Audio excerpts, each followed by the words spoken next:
iPhone 14 Pro, Dynamic Island, 48 megapixel camera, A16 Bionic chips, and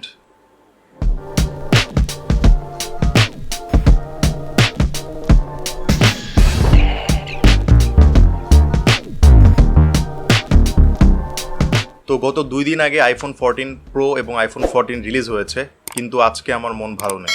কারণ সকালবেলা ঘুম থেকে উঠে একটা দোকানে iPhone 14 Pro এর দাম দেখলাম এবং iPhone 14 শুরু হচ্ছে 1,20,000 টাকা থেকে, iPhone 14 Pro শুরু হচ্ছে 1,45,000 টাকা থেকে এবং iPhone 14 Pro Max শুরু হচ্ছে 1,60,000 টাকা। তো যাই হোক, প্রাইসটা সাইডে রেখে চলেন দেখি যে iPhone 13 Pro থেকে iPhone 14-এ কি আপগ্রেড করা হয়েছে, বা আসলেই iPhone 13 যদি আপনার থেকে থাকে বা iPhone 13-এর আগের কোনো সিরিজের আইফোন আপনার কাছে যদি থেকে থাকে, তাহলে iPhone 14 এবং iPhone 14 Pro-তে আপগ্রেড করাটা কতটা যুক্তি। তো আমি আপনাদের সাথে আছি মোহাম্মদ আসাদুজ্জামান শান্ত, আর আপনারা দেখছেন টেক জামান 247।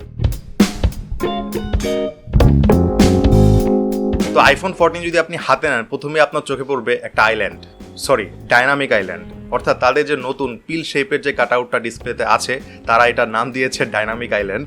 তো মনে হয় যে আলটিমেটলি আপনার নিজের একটা আইল্যান্ড আছে, বাট আসলে ব্যক্তিগতভাবে আমি এই আইল্যান্ডটা পছন্দ করলেও আমার সেই পুরনো আমলের যে সেই নচ ডিজাইনটা স্টিল ভালো লাগে কম্পারেটিভ টু এই ডাইনামিক আইল্যান্ড। বাট যেহেতু 5 বছর পরে একটা ইমপ্রুভমেন্ট আনলো তারা ডিসপ্লে সেকশনে, সো আগের যে নচ সেটার থেকে কিছুটা ছোট এই পিল শেপটা, আমি কম্পারেটিভলি নচটাকে প্রেফার করলেও অনেকের কাছে কিন্তু এই পিল শেপটাই ভালো লাগবে। এবং একই সাথে এই পিল শেপটা হওয়ার জন্য তাদেরকে কিন্তু তাদের যে ইউআইটা অনেকভাবে কাস্টমাইজ করতে হয়েছে, যাতে করে আপনার এই পিল শেপটা চোখে বেশি না লাগে। এবং একই সাথে খুব ভালো একটা ইমপ্রুভমেন্ট আনা হয়েছে, এই ডিসপ্লে এর যে অ্যাডাপটিভ রিফ্রেশ রেট সেটা এখন 1 হার্টজ পর্যন্ত নামতে পারবে, যেটার কারণে কিন্তু iPhone 14-এ অলওয়েজ অন ডিসপ্লে ফিচারটা কিন্তু তারা অ্যাড করেছে, যেটা আসলে খুব ভালো একটা দিক। এছাড়াও OLED প্যানেল, HDR সাপোর্ট এবং একই সাথে 2000 নিটস অফ ব্রাইটনেস, যেটা আসলে ইনসেইন ছিল। কারণ এই যে কোনো ধরনের ফোনেই সব থেকে হাইয়েস্ট iPhone 14-এ দেখা যাচ্ছে 2000 নিটস অফ ব্রাইটনেস, যেটা সব থেকে বেশি ব্রাইটার ডিসপ্লে ওভারঅল যে কোনো ধরনের স্মার্টফোন আমরা যদি দেখি। তো এর আগে এটা 1000 নিটস ছিল, যেটা iPhone 13 Pro-তে আছে, এবং এটা আমার আউটডোর ভিজিবিলিটিতে কোনো ধরনের প্রবলেম ফেস করতে আমার হয়নি এটা নিয়ে। সো যেহেতু 2000 নিটস অফ ব্রাইটনেস দেওয়া হয়েছে, সো আশা করি আলটিমেটলি যে কোনো ধরনের ব্রাইট সিচুয়েশনও কিন্তু আপনারা খুব ভালোভাবে ডিসপ্লেটা দেখতে পারবেন। নাও ক্যামেরা, অনেকদিন 12 মেগাপিক্সেল ক্যামেরা দেখার পরে বোরিং হতে অবশেষে আমরা 48 মেগাপিক্সেলের দুয়ার উন্মোচন করলাম। কারণ 48 মেগাপিক্সেলের মাধ্যমে তারা যে একটা খেলা খেলছে, যেটা আসলে এই আইফোনের লাইন আপে অনেক বড় একটা চেঞ্জ আনছে। কারণ এর আগে আইফোনের সকল ধরনের ক্যামেরাতে কিন্তু 12 মেগাপিক্সেল দেখা যেত। তো 12 মেগাপিক্সেলের 3টা ক্যামেরা হওয়ার কারণে তাদের যে ট্রানজিশন ল্যাগটা ছিল সেটা কম্পারেটিভলি কম হতো।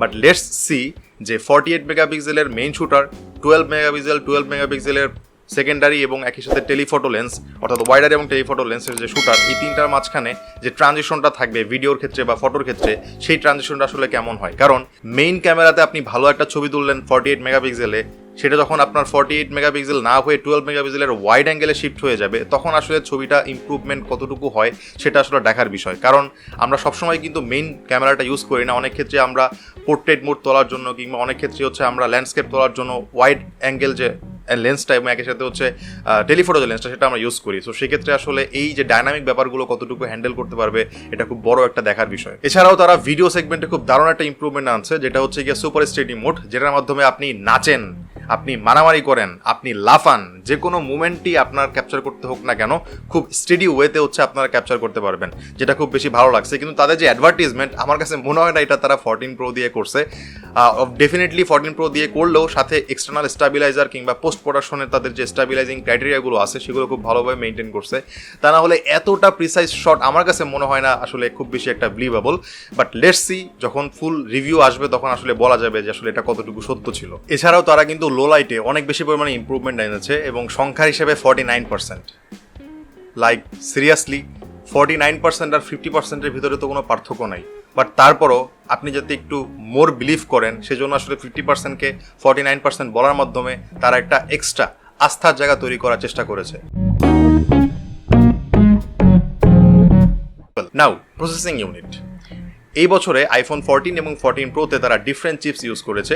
আইফোন 14-এ থাকছে প্রিভিয়াস জেনারেশনের অ্যাপল A15 বায়োনিক চিপস এবং একই সাথে হচ্ছে আইফোন 14 প্রোতে তারা ইমপ্লিমেন্ট করছে নতুন বছরের নতুন chip Apple A16 bionic chip, যেটাতে আসলে আপনারা 6 কোরের একটা সিপিইউ পাবেন এবং 5 কোরের একটা জিপিইউ পাবেন।